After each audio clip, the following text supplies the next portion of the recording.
into the next presenter is Erin. Thanks, Erin. Come up to the stage.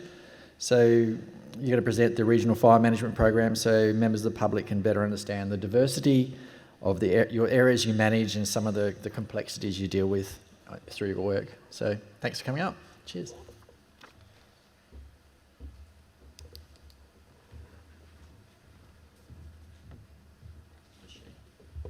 Just the big button. Point and point to, yep. Just the big button. Where do I point it? To tick. To tick. Okay. All right. Good evening, everyone, and thanks to all the other presenters. It's been some really interesting talks tonight. I think there's a lot of themes that are carrying through and things to work on, and that ever-moving goalpost that we're all striving for to get better in the fire management space. My name's Erin Tassell. I'm the Regional Fire Leader for DBCA. And if the accent doesn't give it away, I'm not quite local, but I have been in the Kimberley for the last 4 years, and it's been great to this point. So this presentation is split into two pieces. The first, I'm going to talk a little bit about the program, some of the things that we do, and how we manage fire, and then a bit about our planning cycle, about how we implement a prescribed fire. And then I have two short videos at the end, which basically are from the model in the back, looking at 2 different years of fire management. So it can be displayed on the model, but we can also do it in the 2D version. So DBCA manages about 35,000 kilometers of park tenure across the Kimberley region, and additional tenure under UCL and UMR, so unallocated Crown land and unmanaged reserves. So that's as far west as Woollyatta near Sandfire and right to the Territories border. Some of this area is jointly managed as well, such as Fitzroy River National Park, that's been in development over the last few years. So these are the areas of UCL that we are responsible for, and UCL UMR has a unique position as we're responsible for mitigation, but DFAS is actually responsible for suppression. And how we conduct fire management in these areas can vary. We may support traditional owners to go in and do fire management activities or conduct fire management ourselves.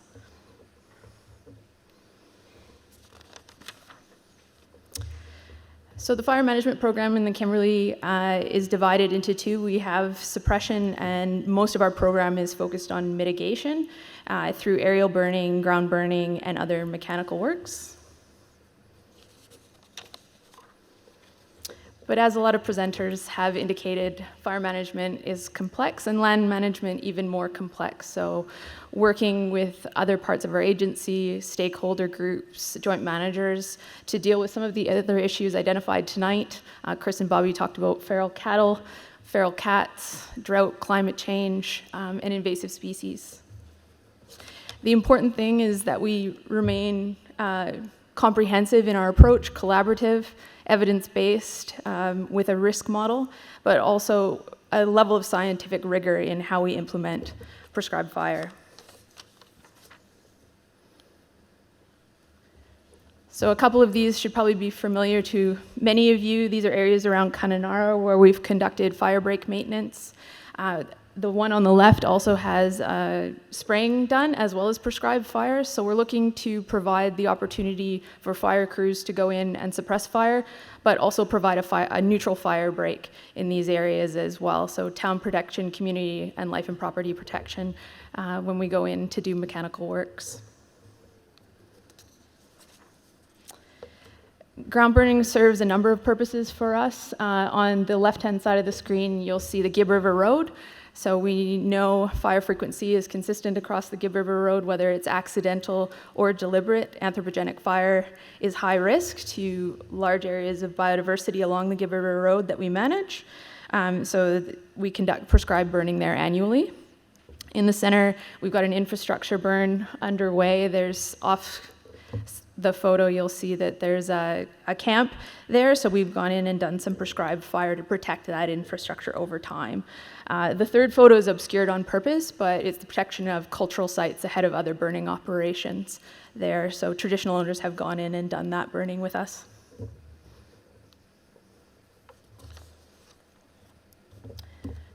Aerial burning makes up a large part of our program, particularly with some of the remote parks that we service. These pictures come from Drysdale River National Park, and we're going in to facilitate a network of scarring. There'll be multiple trips. Generally, we go in between April and June, but it's weather dependent and condition dependent. In a lot of areas, there's room to grow into the wet season burning space, or if the weather isn't conducive in June, it might be in July. So it's all about checking for condition and the right time to burn. The crews that go in are specifically trained. They've gone in through aerial ignition training, and we use specific equipment for that.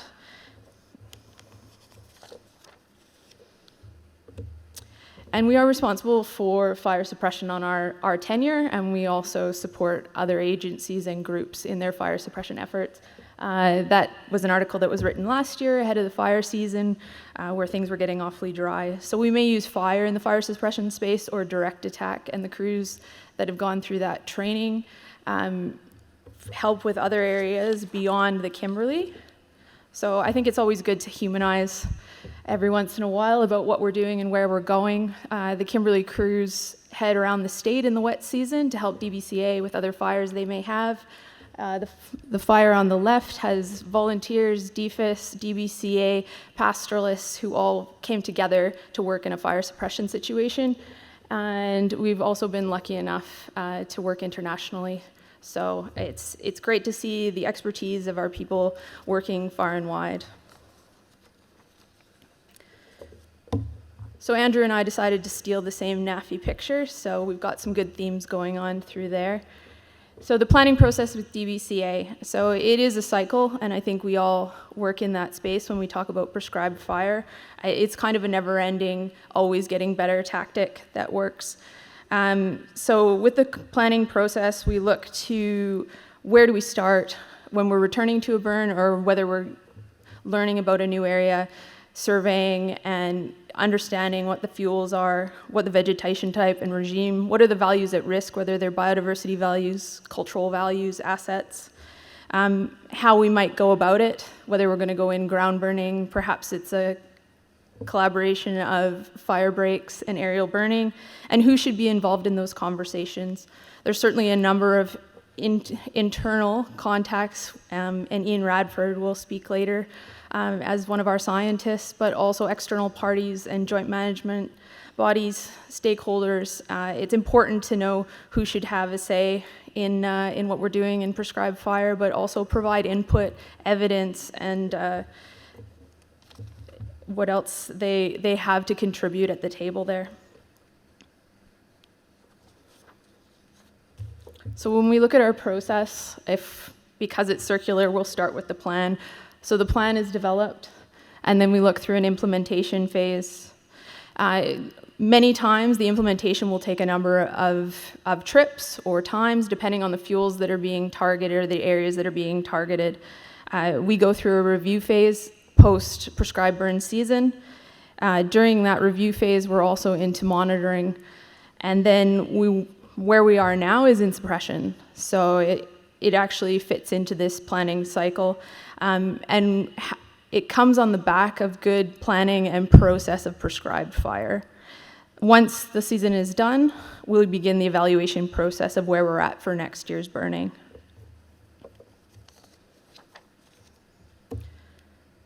So a couple of older maps for you to look at, but basically in the planning phase, there's a number of considerations undertaking, including the final results of the year. So with some of the fires, we'll see a prescribed burn scarring, and we won't see much from late dry season fire, but in others, we'll see large late dry season fires that will impact the plan for the following year. We look at older fuel based on science in our current planning, where that is what we're targeting as far as protection. We've heard in a number of presentations tonight how older fuels are vital to biodiversity. So the team gets together with nature conservation scientists, parks and visitor services to discuss what's the best way to go about this burning and how do we protect older fuels over time.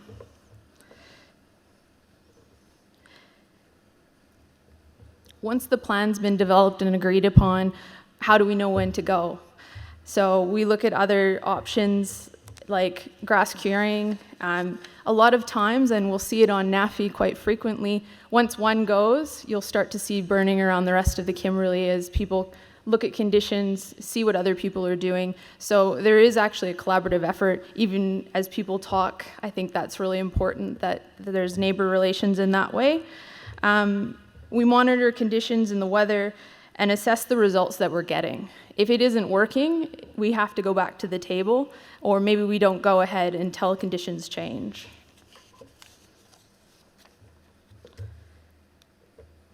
So the goal being with some of our aerial burning is to create that network of scarring that protects that older fuel.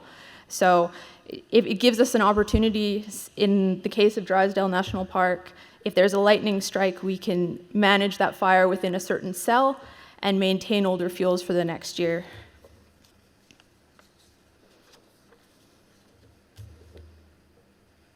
And DBCA has a number of monitoring sites across our parks and tenure. So these are repeat visit sites for a lot of our scientists and nature conservation staff. And this provides us with yearly data and monitoring, but it also provides us with trends over time. So there may be a bad year, but over time, are we seeing improvements in biodiversity, in the markers we're using? And what about invasive species? DBCA also monitors the cane toad front, and we get that information from them as well. And what's the impact of those late dry season fires on some of these monitoring sites, as well as our prescribed fire. By using all of these together, it allows us to promote adaptive management as we gain more information as we go along.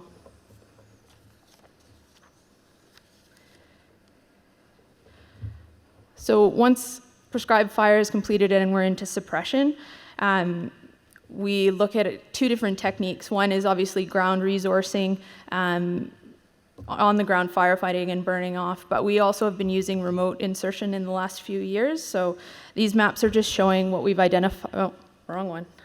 Got there. Maps are showing identified scarring and where the gaps are in that scarring. So teams will use the helicopters to go in and close those gaps to protect that older fuel.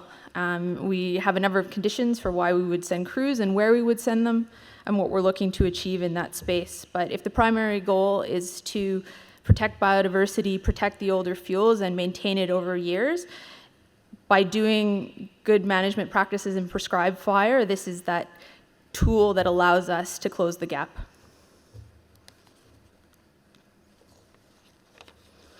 So just some photos from remote insertion and what the teams are doing. They are also using a Bambi bucket to carry water to support those crews on the ground.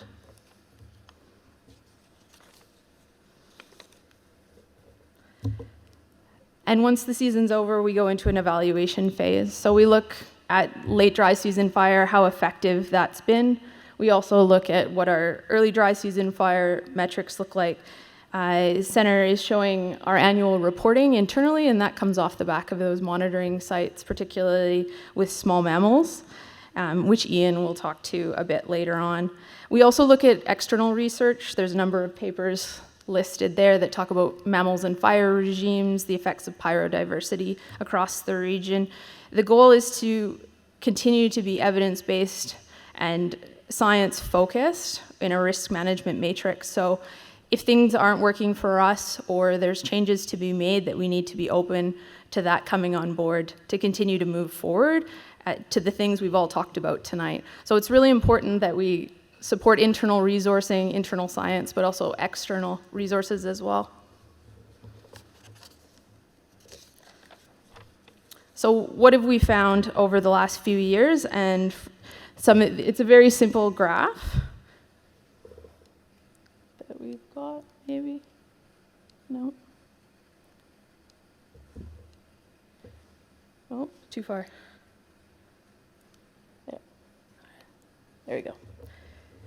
So what have we found over time? And this alludes to what Rowan was talking about. So these are two graphs with Drysdale River National Park and Prince Regent National Park. And what we've seen is there isn't a change in the amount of fire, but there's a change in the seasonality of fire. So green being early dry season and red being late dry season. So in if we look at the early metric, we're seeing a lot more late dry season severe fire, and right now where we are is we're seeing early dry season fire being dominant in those areas. As we've talked about earlier, the goal is to reduce fire overall, but this is where we are at in this moment in time.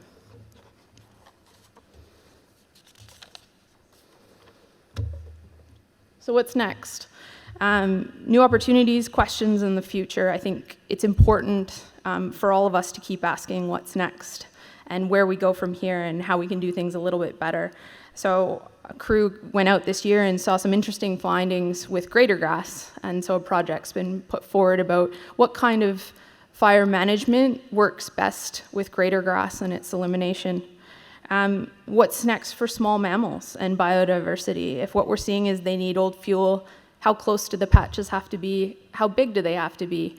And if that's the proxy that we're using for biodiversity, what other things do we look at in that space? The ties between suppression and mitigation, certainly we're in the remote insertion space, and what's available to us, new tools. So we've talked a bit about the mapping, the Sentinel, and other people have also expressed that we could use more remote sensing tools. What other ways can we apply fire? And new relationships for us. We're in joint management in a number of areas. Tenure types are changing. There's determinations being made. And even the strengthening of relationships with all of our neighbors. It's all very important, and it's also a continuous process. Gray alluded to trust, and I think that's something that we all continue to work on. So I have a couple of short videos. For those who don't recognize the photos, this is Miramar in post-2018. I think there would have been a number of you who would have been around for that time period. So with the help of Rowan Fisher, a 3D printed model was created of Miramar, which allows us to actually project certain conditions, and it's done to scale. It also reflects the fuel types that are there over time. So we can manipulate the weather that's there, the fuel type, so whether it's old fuel or young fuel, and which wind direction. We can put in fire breaks, and we can light prescribed fires, simulate lightning strikes. And it allows us to use a planning tool that's really visual, but it's also a good educational tool when we talk about these things, especially around town. So Jai Latham, who's one of our operations officers, did up a video on what it looked like 2018 when no prescribed fire was done. And then there's a video from 2020 when prescribed fire was implemented, just as an example of maybe something that we can use this tool for and provide to the public as well.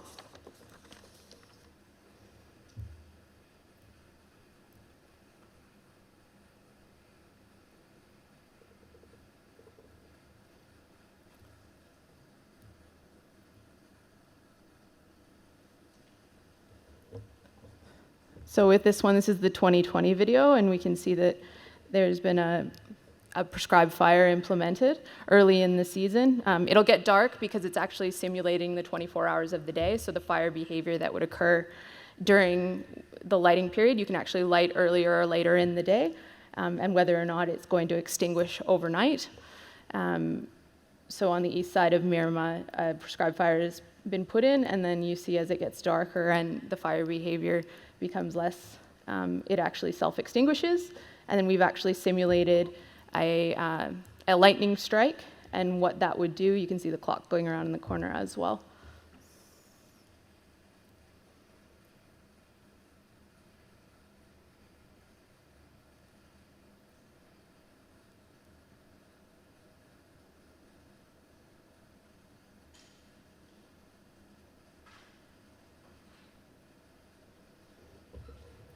So it's a fairly simple model. You can see it hits the fire break. The fire break was significant enough to hold the fire at this time of year. And then it shows fire severity. So we see where the lightning strike hit, and depending on the age of the fuel, how severe the fire was. The fire break obviously occurring earlier in the year has less severe fire associated with it.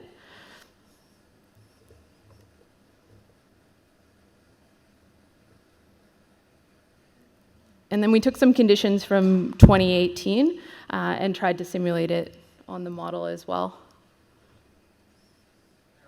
Yep. Before you play that, I was actually a volunteer. I'm with DBCA now. I was a volunteer in 2018. I was in the guts of this fire, and when I seen this video, I actually thought it was a recording of actually what happened there. It's that realistic to what actually happened during 2018. So it's a great example of this sort of modelling tool.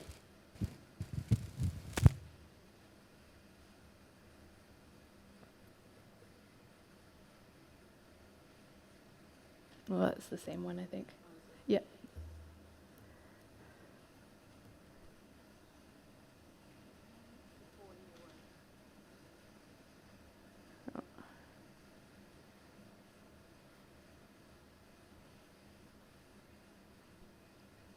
Oh. I guess we don't have that one. We'll have to. Yeah.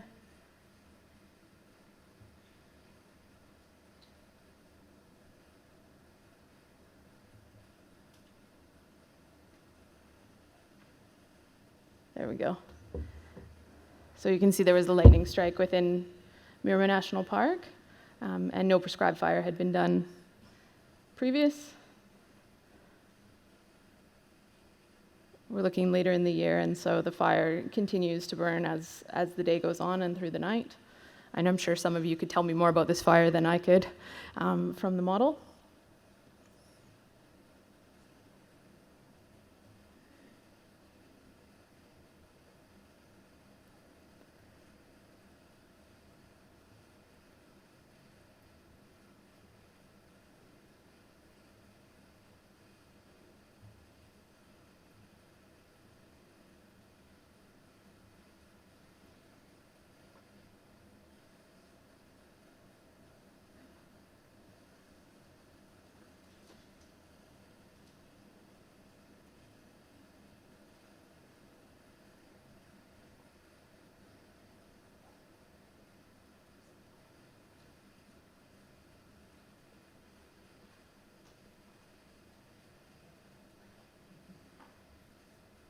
So a much more significant area over a significant amount of time.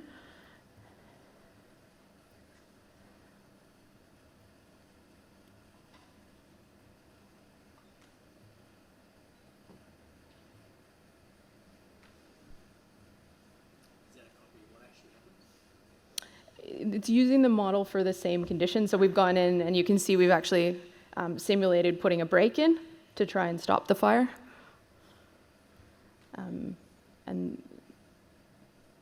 And then we've lit off the brake.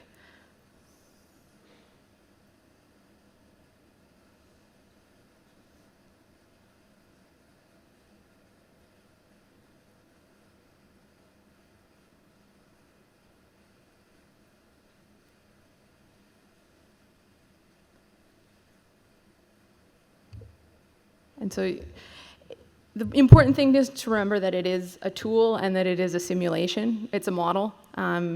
It's not going to emulate exactly what's going to happen, but it's good for planning. It's good for education.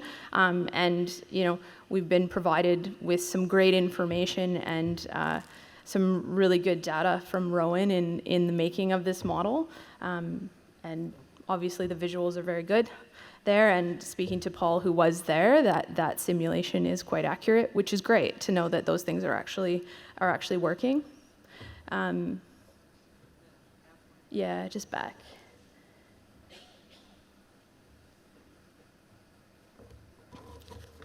That's all right.